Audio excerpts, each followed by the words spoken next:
বাংলা মুভিতে অর্থাৎ সিনেমায় অথবা নাটকে দেখবেন যে ডাক্তার রোগীকে বলে দিছে আপনার রোগীর ক্যান্সার হয়েছে আর 1 মাস বাঁচবেন, যান বাসায় গিয়ে ভালো মন্দ খাওয়ান। প্র্যাকটিক্যাল লাইফে কিন্তু এরকম কিছু হয় না, কারণ প্র্যাকটিক্যালি চিকিৎসা করে বিশেষজ্ঞরা জানে যে এই জিনিসগুলো করা উচিত না এবং তারা করেও না।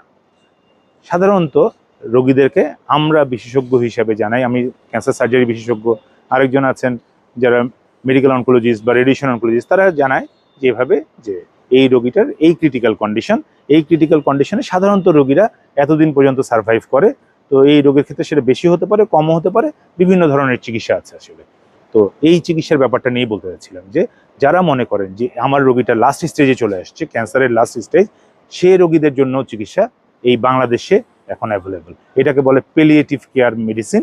এবং প্যালিয়েটিভ কেয়ার মেডিসিন এরা কি করে, ক্যান্সারের লাস্ট স্টেজের ট্রিটমেন্টগুলো করে থাকে। যেমন যার শ্বাসকষ্ট আছে তার শ্বাসকষ্টের চিকিৎসা করে থাকে, যার রক্ত চলে যাচ্ছে তাকে রক্ত দিয়ে সাপোর্ট দিয়ে রাখে, যার কিডনির সমস্যা তৈরি হয়েছে তাকে ডায়ালিসিস দিয়ে সাপোর্ট দিয়ে রাখে।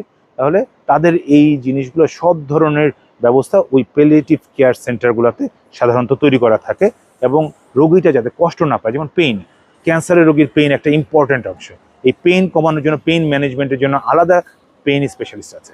সুতরাং ক্যান্সার লাস্ট স্টেজে চলে আসছে বলে কেউ ঘাবড়াবেন না যে তার জীবনে আর কিছুই নাই।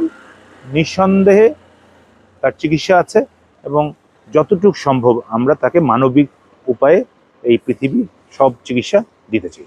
ধন্যবাদ।